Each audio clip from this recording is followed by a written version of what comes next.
Welcome back to the Build Log. I am Maki, and today is July 13th, 2026. We have 3 AI stories, 1 expensive lesson about model access, and a studio rule. If a robot costs $800, it should at least bring snacks. And I am Kai. Today's lineup: Claude extends Fable 5 access again. OpenAI pushes live voice toward real conversation. And Meta enters the paid agent model race with Muse Spark 1.1. Story 1 is the big one. Anthropic says Claude Fable 5 access on paid plans is extended through July 19th. The same post says Claude Code weekly rate limits stay 50% higher through that date. That sounds like a small calendar update, but it is actually a signal.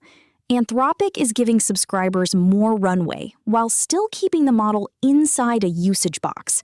You get access, but not infinite access. The practical version is paid users can keep using Fable 5 inside the included weekly allowance, up to the promoted cap. After that, the choice becomes credits, switching models, or waiting for reset. Which is very AI 2026. Congratulations, your subscription now includes a subscription-shaped puzzle where the answer is please learn 3 different billing dashboards before breakfast. For creators, though, this matters. Fable 5 is exactly the kind of model people reach for when the task is messy. Animation prompts, code fixes, story structure, debugging, or judging whether an edit feels alive. And that is where the cost lesson gets real. A frontier planning model can be incredible, but if one production run quietly turns into a luxury hotel invoice, the pipeline has to change. Our read is not never use premium models. It is use them like directors, not factory workers. Let the expensive model plan, judge, and recover failures. Let cheaper tools do repeatable rendering, transcription, and assembly. Exactly. Do not hire the genius chef to peel 6,000 potatoes. Let the genius chef design the menu, taste the sauce, and yell dramatically when the parsley is emotionally unavailable. That is also why this extension is interesting. It gives people another week to learn where Fable 5 is worth it, where Claude Code benefits from the higher limits, and where the workflow needs a cheaper fallback. Quick production note: if this breakdown is useful, hit the like button. It tells the algorithm that responsible cost management can still have jokes, and honestly, we need that cultural breakthrough. Story 2. OpenAI introduced GPT-Live on July 8th. The headline is Natural Voice Interaction. The system is designed to listen and speak more like a conversation instead of a strict walkie-talkie. That includes better turn-taking, interruptions, little listening cues, and the bigger idea of full duplex voice. In plain English, the AI does not have to sit there silently like it is buffering its personality.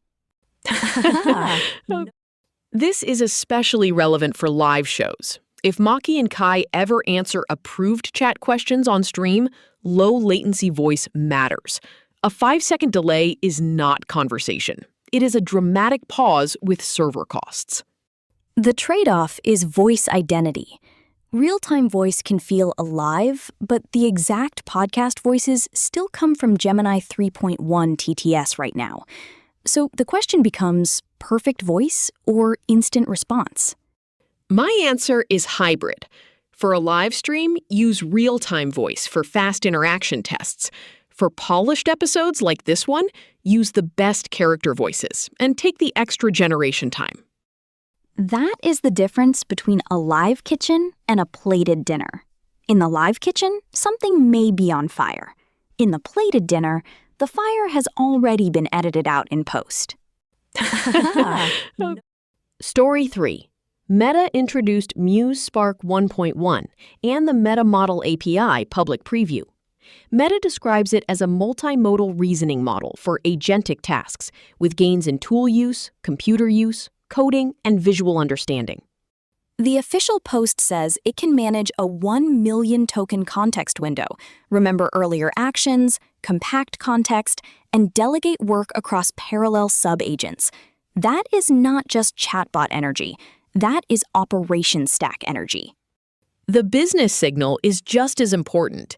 Meta is moving toward paid developer access for serious agent workloads.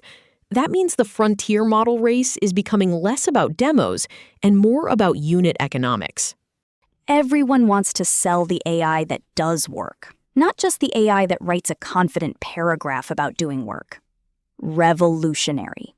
Somewhere, a spreadsheet just put on sunglasses. For the build log, these three stories connect. Claude shows the subscription pressure. OpenAI shows the live interface future. Meta shows the agent platform business model. The common thread is cost-aware capability. And the creator lesson is simple. Quality still wins, but the pipeline has to be smarter. Use premium voice where the audience feels it.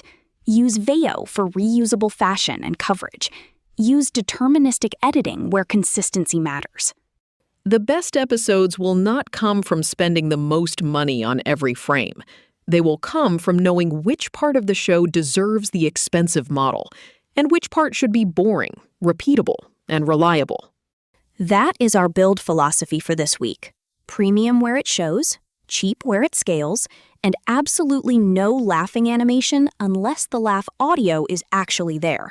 We learned that one the loud way. Thanks for watching the build log. Like the video if your AI workflow has ever needed a budget meeting, a cooldown timer, and emotional support from a render queue. That wraps episode 4 of the build log. We will see you next time.